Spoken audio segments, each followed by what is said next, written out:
aquí en Apocalipsis capítulo 18, si mal no recuerdo, donde estamos, y estamos hablando acerca de la caída de Babilonia la Grande y de una advertencia desde el cielo al pueblo de Dios a huir de Babilonia. Dijimos hace 8 días que esta huida de Babilonia no necesariamente tiene que ver con la idea de salir físicamente del mundo, porque ya probamos esa opción y no funcionó. ¿Qué hicieron los monjes cuando el cristianismo se convirtió en religión lícita? Como ya no había persecución, se fueron al desierto o a las montañas escapando del mundo. Pero siglos después, uno de los monjes que mejor conoció el corazón de Cristo se llamaba Tomás de Kempis y escribió una obra fantástica que se llama La imitación de Cristo.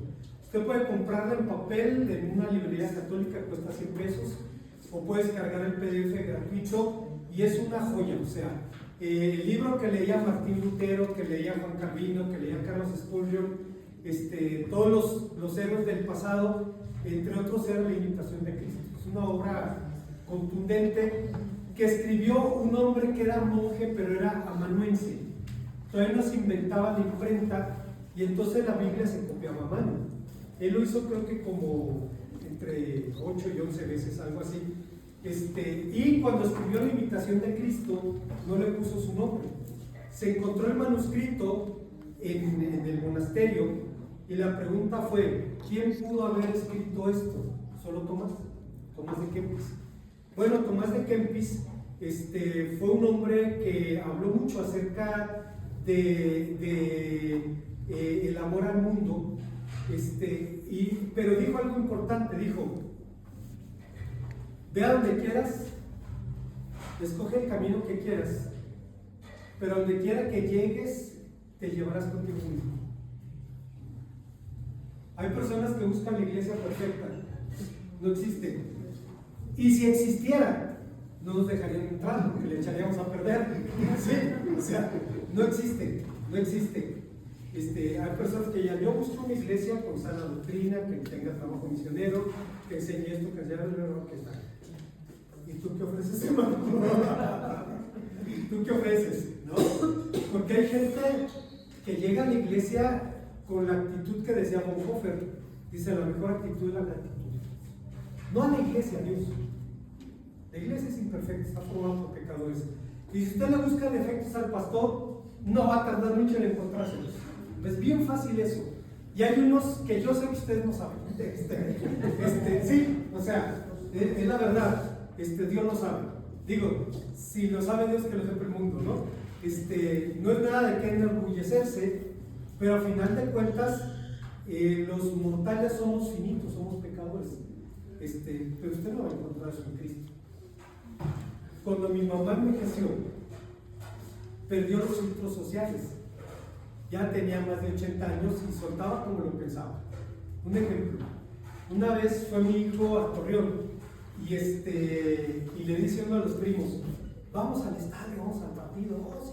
Se levantan temprano, desayunan, se ponen la camiseta del equipo y se levanta mi hermano: ¿cuál? Primero vamos al culto y luego se van al estadio. Primero vamos a la iglesia. Pues ya tuvieron que ir a la iglesia.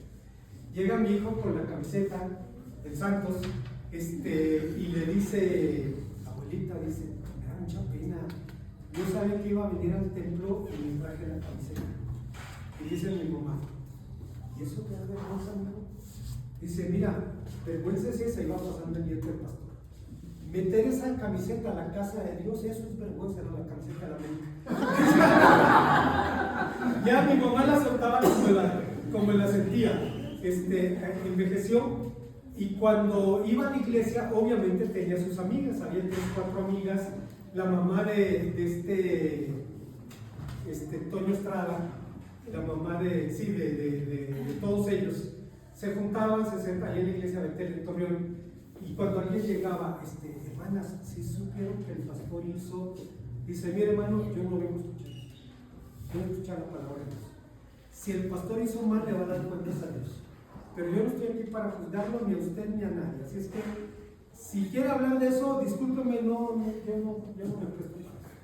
Si quiere hablar de otra cosa, está bien, pero si ese es el tema, discúlpeme, no le voy a prestar atención.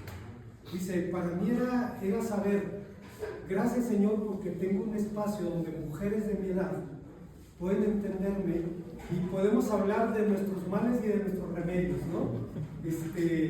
Eso pasa en las iglesias. Decía el hermano Pablo Contreras, ¿de qué hablan los hombres en las iglesias entre los 20 y 30 años? Hablan de mujeres. Llegó una hermana con unas hijas muy guapas. Dice, entre los 30 y los 40, dice, hablan de comida.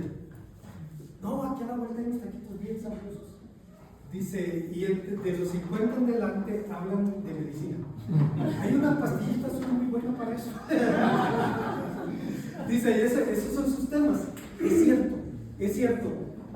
Pero, digo, al margen de todas las cuestiones, la bendición de la comunión, de tus hermanos, que si no vienes, no es que a nadie le interesa, pero reconocen tu libertad de decidir. Y cuando regresas, eres bienvenido. O sea, a ver, ¿por qué no viniste? No. Estás aquí por lo mismo que yo, estás buscando a Dios, estás buscando a Cristo, tienes necesidad como yo, bienvenido. Somos hermanos del mismo dolor y de la misma necesidad. Digo todo esto porque los dioses falsos sacrifican a sus adoradores en el altar de la codicia, del poder. Literalmente sacrifican a él, hermana. Sacrifican lo mejor de la sociedad, la juventud. ¿Se fijan ustedes que no hay pornografía de ancianos? Son jóvenes, de gente joven. O sea, el cuerpo es un consumible. Por un tiempo, me acuerdo una vez que Niurka iba a cantar en un cabaret en la Ciudad de México y salieron a entrevistar a la gente afuera y le dicen, oye, ¿sabes que va a cantar Niurka? Si no quisieras entrar. No, perdón, pero lo dijo el Filipe. No, ya está muy sobada. O sea, ya no es una novedad. El mundo consume y desecha. Había una hermana aquí, la hermana Rocío, que fue bailarina de Olga Briski, y yo la conocí en la edad que ella era bailarina en la Ciudad de México. Y un día trajo una foto de ella en bikini, y la verdad es que el joven era espectacular. Y le dice una hermana, mire, así me conoció el pastor. Le digo, no, así no, de esa edad, pero así no. No, vamos a ser claros, así no, de esa edad sí, pero así no. Y luego resultó que vino una hermana de Uganda y se acerca a la hermana Chivo y me dice, dígale que tiene el cuerpo muy bonito.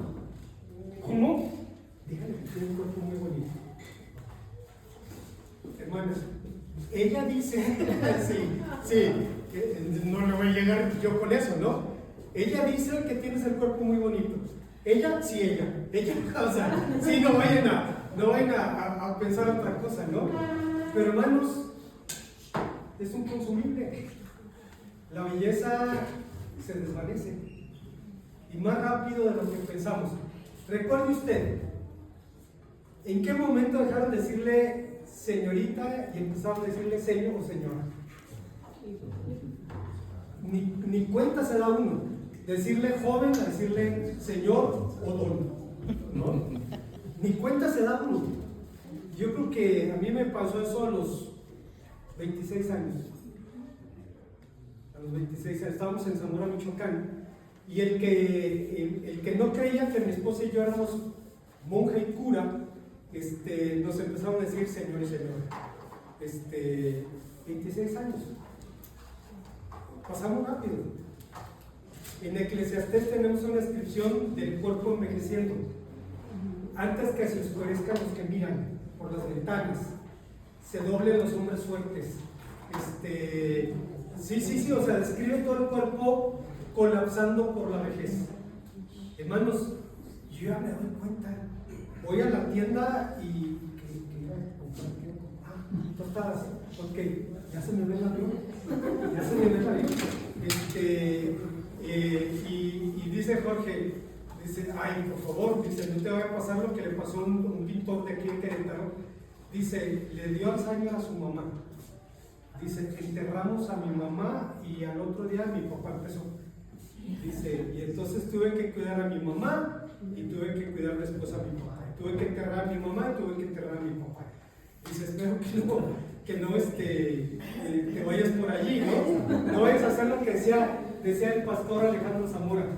Decía, mis consiervos están agarrando una costumbre que no tenían. Están agarrando la costumbre de morirse, ¿no? Decía, ahí vamos en la fila. Bueno, todo esto tiene que ver con el hecho de que lo más valorado en el mundo se desvanece y colapsa. Los bienes materiales, la riqueza, la juventud, el poder se desvanecen. Los imperios se levantan y caen.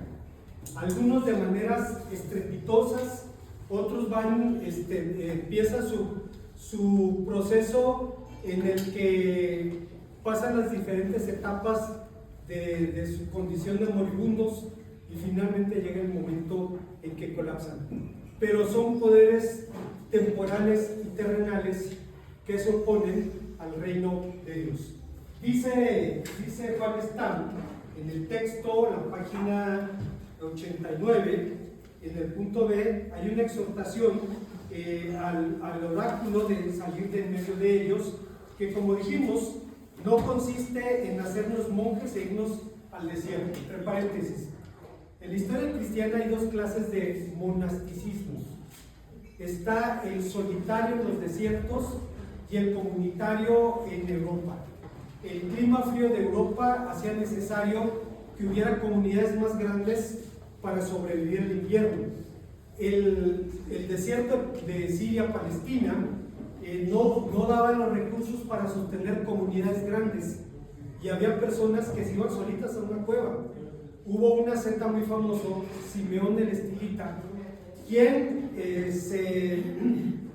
pasó más de 30 años de su vida parado en más o menos el equivalente a estos cuatro azulejos, que era el remate de una columna de casi 30 años. Allí estuvo parado, enseñando, predicando. Como el lugar era muy estrecho, entonces hacía ejercicios. Y su ejercicio favorito era hacer flexiones para tocar el empeine de los pies con la frente o lo más cercano que se pudiera. Y dicen los que veían eso que cuando él hacía ejercicios llovía mugre, llovía piojos, porque él se bañaba cuando llovía. En tiempos, cuando se acercaban las semanas, todos los días recitaba de memoria una parte de los salmos. En el año repetía todo el salterio de memoria. En Semana Santa ayunaba 3 veces a la semana. En Semana Santa ayunaba 40 días. Y se estaba orando y predicando de pie. Cuando ya no podía, lo hacía de rodillas, y cuando ya no podía, se acostaba y seguía hablando ahí hasta que pasaba la cuaresma y entonces recibía alimentos. Probamos eso y no funcionó. Hay un caso muy famoso, un hombre que se llama Temán. Estuvo 40 años en el desierto de Siria. Y un día Dios le dijo que tenía que salir de Siria y llegar a Roma. Se fue caminando, recorrió Turquía, llegó al continente europeo y llegó a pie a Roma. Su entrada coincidió con la entrada triunfal del emperador que había vencido a los bárbaros en la frontera. Y los triunfos, como llamaban ellos a los desfiles triunfales, eran encabezados por los reyes prisioneros o los generales encadenados, por el general victorioso que venía en un carro de guerra con caballos blancos, recibiendo la alabanza del pueblo, y un esclavo le tenía que decir de cuando en cuando: acuérdate que sigue siendo hombre. Y terminaba todo en el Circo Romano. Cuando Temálaco llegó al circo romano, Roma ya era cristiana, estamos hablando ya después del 325 después de Cristo, Roma ya era cristiana, pero había peleas de gladiadores. Entonces él salta a la arena y se interpone entre los gladiadores y los detuvo varias veces hasta que uno de ellos lo mata. O sea, con una espada en la mano fue bien fácil matar a ese anciano. Cayó rodando ahí desangrándose y se hizo silencio en el circo romano. Y dice, empezando con el emperador, los senadores empezaron a salir del lugar, el pueblo salió y nunca más volvió a morir un ser humano ahí. La muerte de este hombre sirvió más que toda su vida. Pero claro, estuvo toda su vida preparándose para el momento en el que su muerte le iba a dar una bendición tan grande a la humanidad, que era abrogar de una vez por todas las peleas de gladiadores. Ya intentamos muchas formas en el pasado y nos dimos cuenta que no funciona. Cuando el Señor dice salir en medio de ella, no está diciendo que tengamos que salir físicamente del mundo materialista en el que vivimos. Significa que no participemos de sus valores. Todos necesitamos dinero para comer, para vestir, para vivir en una casa. Eso es innegable. Pero no podemos hacer del dinero un Dios. No podemos pensar, mi seguridad está en el dinero, porque yo creo que todos hemos pasado que el día que usted no tiene para comer ese día, sería como mejor. Ese día come mucho mejor. Y se da cuenta, no es el dinero que traigas en la cartera, es la gracia de Dios. ¿Algún comentario, alguna pregunta? Prima, iba a decir algo. No, es que a mí me pasó una vez que yo tenía 50 pesos, sí. No tenía más para comer. Entonces dije, bueno, pues vi en el refrigerador un jitomate, un pimiento morrón, estilo medio seco. Y dije, bueno, me alcanzó para unos frijoles, un atún, tiré comida. Sí, sí. Entonces es cuando más. Y la comida ese día estaba bien sabrosa. Sí. Y hasta Dios te bendice en el sazón. Decía Martín Lutero. Decía Martín Lutero. Los pájaros construyen nidos, cantan, vuelan, ese es su trabajo, pero no viven de su trabajo, viven del sustento que Dios les da.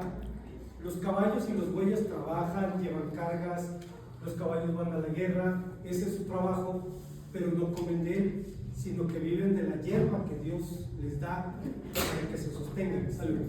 Dice, de igual manera, pareciera que el hombre vive de su trabajo. Dice, porque si no trabaja, Dios no lo va a bendecir. Dice, pero en algún momento descubrimos que no es mi trabajo el que me alimenta, sino Dios. Perdón, hermano Rafa, ¿cuántos meses estuvo usted sin trabajo antes del que ahora tiene? Unos 6 meses. ¿Cuántos días se quedó sin comer? Gracias a Dios, ni un solo día. Ni un solo día. Yo ni mi familia. Dice, y con los gastos y con la familia, y el hermano pudo decir, Dios nunca me dejó. Y en el momento que tenía, me dio un trabajo. Y aprecia uno más las cosas. Y el dinero, a final de cuentas, vivimos en este mundo y tenemos que vestirnos, tenemos que comer. Porque si no comemos correctamente, pues se deriva en problemas de salud, a final de cuentas. Y tenemos que atendernos, tenemos que cuidar nuestro cuerpo. Vaya, Dios nos manda a cuidar nuestro cuerpo también.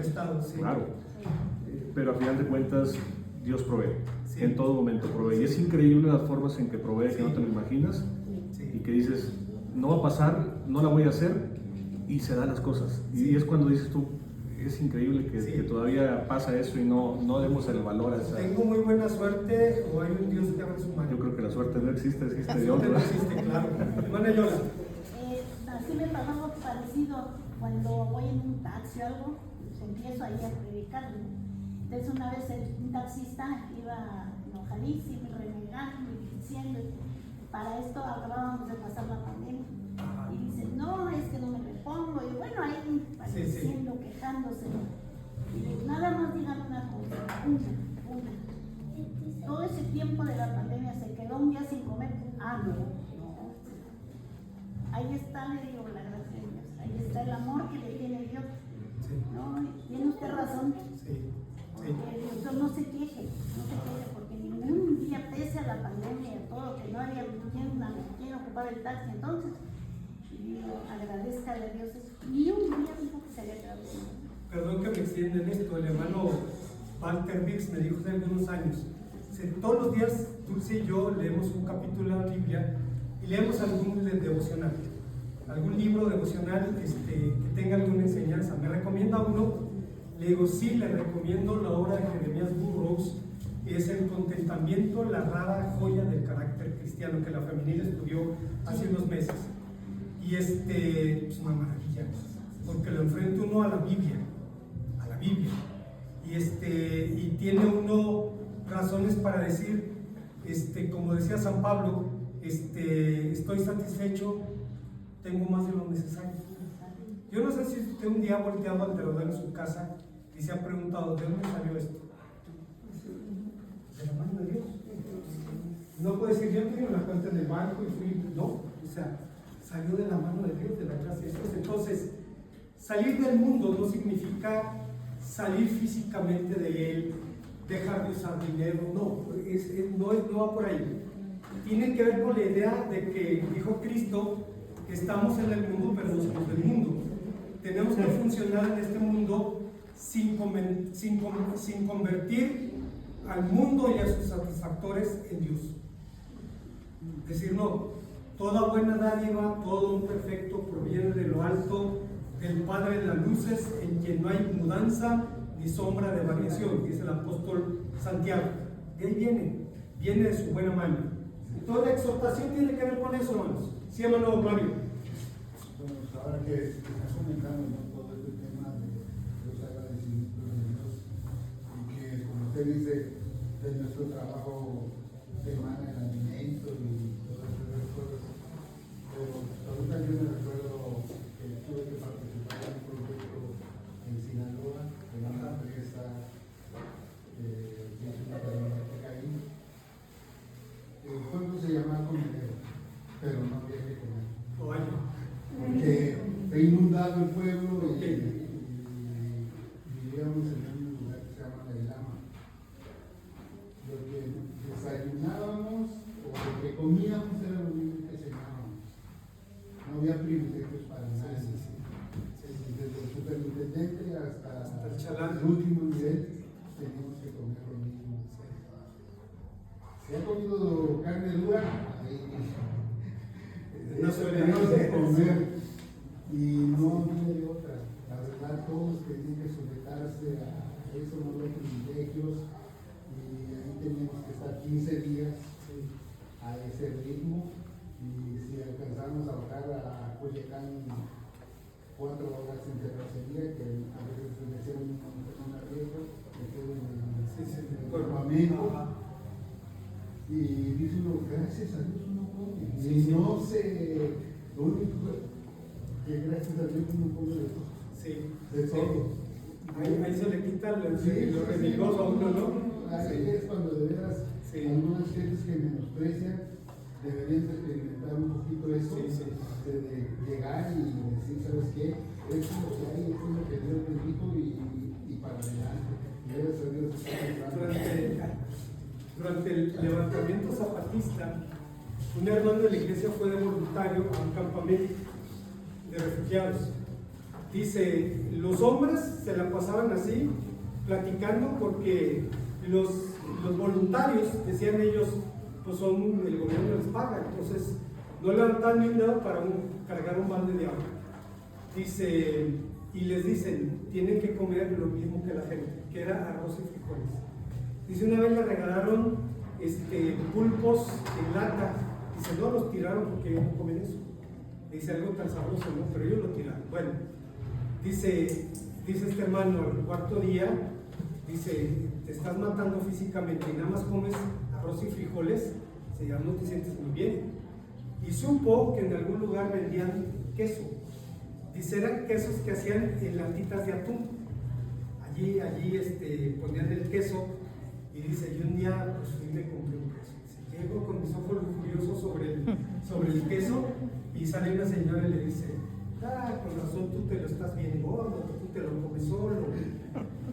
Dice, bueno, pues, y empezaron a juntarse, dice, me tocó una hostia de queso, dice, una rebanadita de queso, y eso que era el dueño, dice, todo el mundo agarró, dice, con razón te lo estás bien gordo, dice, pues tú te lo comes solo. Bueno, pues ni modo, pues ya, dice, no hay de más, o sea, tienes que entrarle a lo que hay, dice, aunque tu cuerpo te pide otra cosa, dice, tu cuerpo ya te pide otra cosa, lo que estás acostumbrado a comer, dice, pero al final de cuentas, sí, ahí estás, o sea, hay más que suficiente. No estar en el mundo no significa salir de él. Dice el comentarista, el pasaje destaca dos consecuencias de quedarse dentro de Babilonia. Primero, quedar en ese lugar se hacen cómplices de sus pecados. Esto, hermanos, es cierto. A veces callar, no estar de acuerdo, pero callar puede significar caer en complicidad. Y dice el Señor, te haces cómplices y ves sus pecados y sigues en ellos. El verbo relacionado con el conocido término coinonía se usa a menudo para expresar nuestra unidad con el cuerpo de Cristo. Quien participa de Jesucristo en su mesa no solo es partícipe, no puede ser partícipe de las tinieblas. Es cierto, no hay comunión entre la luz y las tinieblas, y el cristiano no puede ser partícipe de ellas. Ahora, dice Pablo, dice que huyamos de los fornicarios, dice, no de los del mundo, porque tendríamos que irnos a otro mundo. Está lleno de gente con estilos de vida radicalmente distintos a los nuestros. Dice, pero si alguien se dice hermano y vive así, pues evidentemente no es hermano, pues tienes que separarte de él. Fíjense ustedes, yo me separo de él, no lo separo a él. ¿Por qué? Porque en un tiempo y en algunos grupos se usa la idea de la excomunión. Si no estás de acuerdo con el líder, te vas por la puerta atrás rápido. Y hay grupos donde el líder se apodera de esa facultad. Estás excomulgado. Ay, espérame. ¿A quién le dio Dios la excomunión? ¿Qué dice la Biblia? Si tu hermano tiene algo contra ti, habla con él. Si no te oye, lleva 2 o 3 testigos. Si no los oye, llévalo a la iglesia. Y si no escucha a la iglesia, tenlo por gentil y publicano. ¿A quién le dio Dios la autoridad de ser la voz final en este asunto? Es a la iglesia, a la comunidad. No es la idea de yo soy o yo represento a la iglesia, no. Es un abuso de poder eso. No se puede hacer. Entonces, cuando hablamos, hermanos, de este asunto, dice Juan Stam, al indicarle al pueblo de Dios que salga de Babilonia, le habla de que no participe de sus valores. Dice, o los encubra siendo cómplice o partícipe de ellos. Y la segunda, dice, es entender que el que tiene comunión con Cristo no puede tener comunión con los demonios. O sea, no puede tener comunión con esas cosas. Sí, pastor, bueno, me hace pensar en Romanos 1, que es un texto que hace muchos años en los jóvenes nos dio una reflexión. Y Romanos 1 al 32 dice, no solo los que las hacen, sino también los que se complacen con los que las practican. Sí. Por ejemplo, yo entiendo en este punto, basado en lo que dice Apocalipsis, que está la línea delgada entre no somos del mundo, estamos en el mundo, pero en el que no podemos darnos el lujo de comprar, aunque no lo hagamos, estar rodeados de que hace N cosas. ¿Qué son los chistes colorados? Son actos de sacrilegio que hacen burla a algo que es sagrado, creado por Dios, que es la sexualidad humana, como un regalo al hombre. Burlarse de eso es un acto de profanación. Y hermanos, a lo mejor no andamos en esas trotes, ¿no? Pero nos cuentan un chiste, nos reímos. O sea, es más complicado de lo que imaginamos. No basta con decir yo soy cristiano y ponerme un pin o ponerme un mensaje que diga que soy cristiano. A veces uno ve coches que tienen una calcomanía en la defensa de un pez, y luego ven que los que van arriba se van ahorcando, se van matando, y llegan a la conclusión: el carro es cristiano, los de arriba no. Sí, los de arriba se andan matando, pero el carro es cristiano, ¿no? El carro, sí, hermano Rafa. El problema es que como seres humanos, si nos juntamos con fornicarios vamos a terminar siendo. Sí, sí, si nos sí. juntamos con cristianos, vamos Sí. a seguir. O sea, por naturaleza, Sí. el ser humano termina siendo Sí, lo que sí, ve. somos pecadores. Y a lo mejor a la primera te espantas y dices, no, Sí, yo sí. no soy. Pero si otra vez, Sí, terminas sí. haciéndolo sin darte Sí, cuenta. sí. Ese es el problema. La Por eso hay que segunda cosa que embarcarse. dice el autor, dice, participar, callar esto es hacerse cómplice, y segundo, es exponerte a participar del juicio de Dios sobre eso. Hermana Gabriela. Sí, el tema es que vivimos en la carne. Sí. Y cuando estamos más en una ocasión nos decían, es como el líder con el perro blanco y el perro negro. Sí, sí, sí, sí, sí. ¿A cuál vas a alimentar? Sí, sí, sí. Si tú alimentas más al espíritu, vas a andar en el espíritu. Si tú vas a la palabra, si oras, si te arrepientes de tus pecados todos los días, pero si vas a andar con la carne, no lees, no oras, no te arrepientes, no eres, tratas de vivir, dice Dios, si no, ¿cómo dice? Que no, si no somos santificados, no veremos con el Espíritu de Dios. Y a veces la carne, es hasta el día que vayamos a morir, vamos a poder ser, nos va a acompañar. ¿Qué dice San Pablo? No os engañéis, Dios no puede ser burlado. Todo lo que el hombre sembrare, y eso también segará. El que siembra para la carne, de la carne segará corrupción. El que siembra para el espíritu segará vida eterna. A veces incluso es necesario decirle: Señor, me cuesta trabajo leer tu palabra, ayúdame, me cuesta trabajo leerla. Y Él nos ayuda. Él está con nosotros allí, ayudándonos. Especialmente en este tiempo, lo he dicho muchas veces, un hermano que ahora está con el Señor se cambió de domicilio, se fue a vivir con Dios hace unos años, el hermano Bruce Kyle. Él decía, hay momentos en los que tengo que dejar de leer los periódicos y el internet para leer mi Biblia. Dice, por mi salud espiritual. Dice, porque leer lo que dicen los periódicos me llena de angustia. Dice, me llena de angustia, me quita la paz. Tengo que volver a la palabra y recordar, no, hasta hoy Dios sigue en el control, y mañana seguiré en el control, y seguiré en el control hacia la eternidad.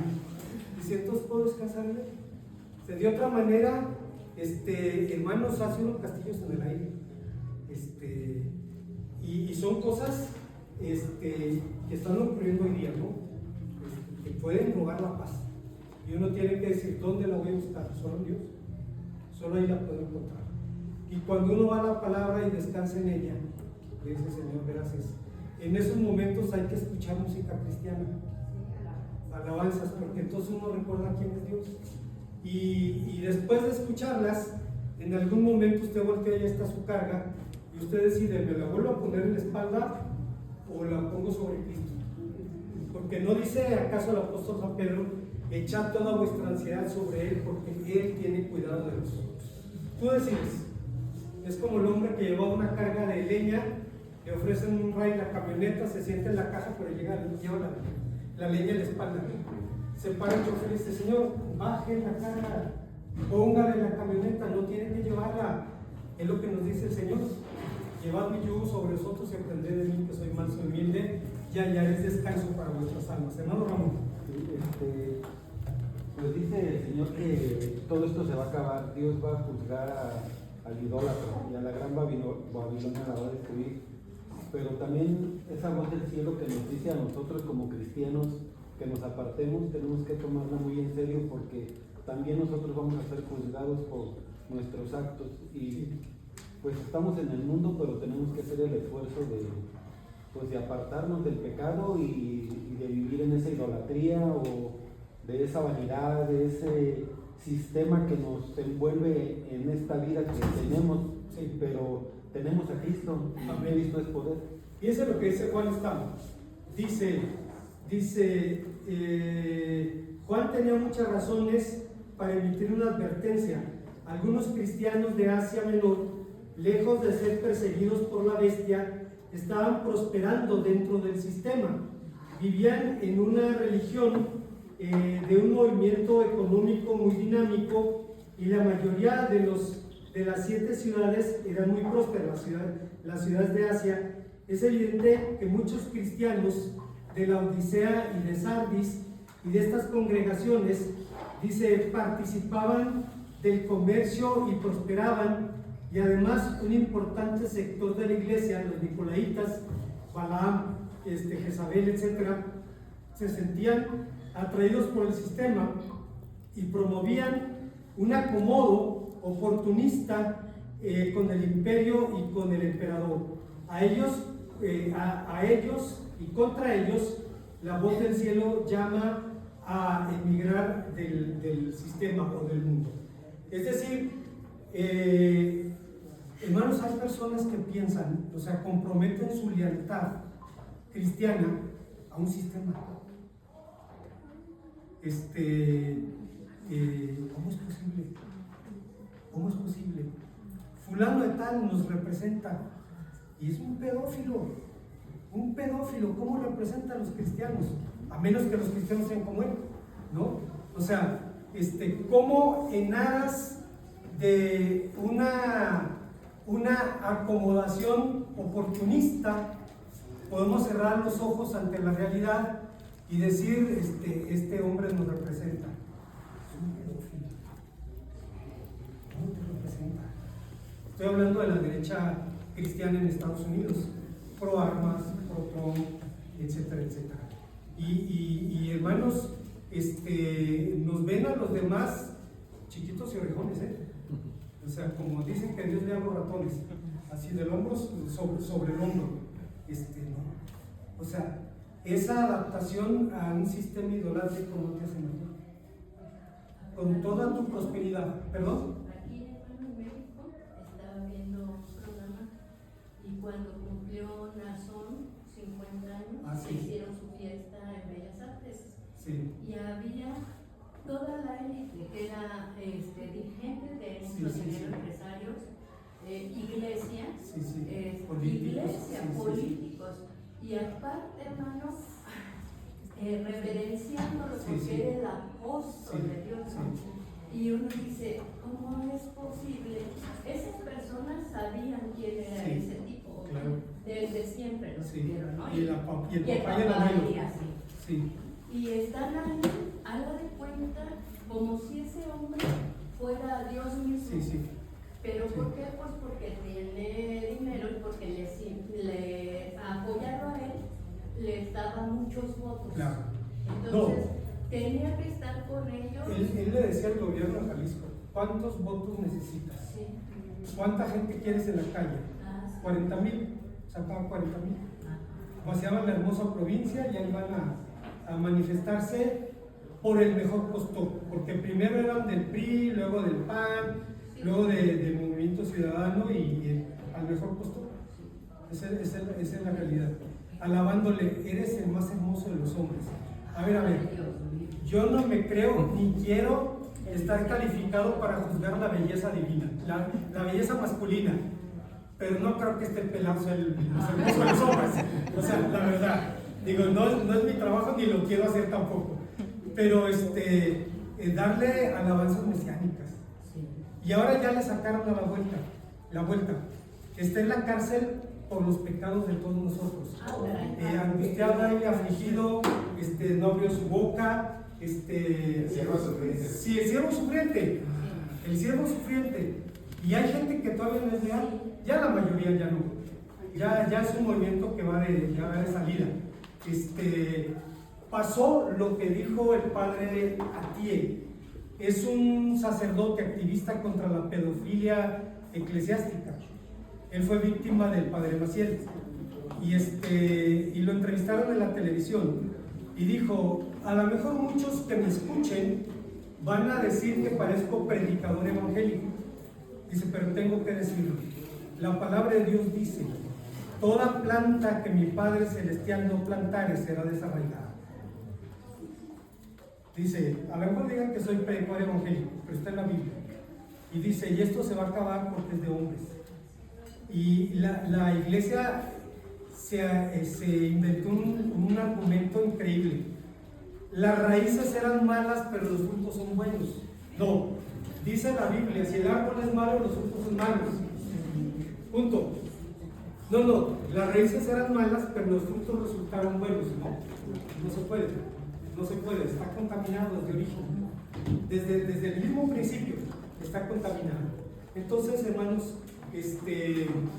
lo más tremendo es que cuando se habla de Babilonia la Grande, se incluye también a un sistema religioso, un aparato religioso, que sustituye al aparato religioso del Imperio Romano.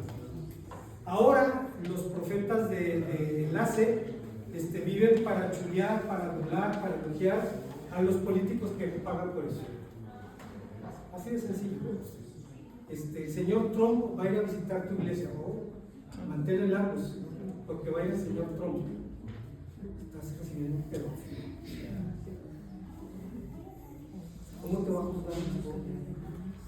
¿Cómo te van a ver tus hijos y tus nietos? Preguntas o comentarios para terminar. Seguimos la próxima semana. Gracias.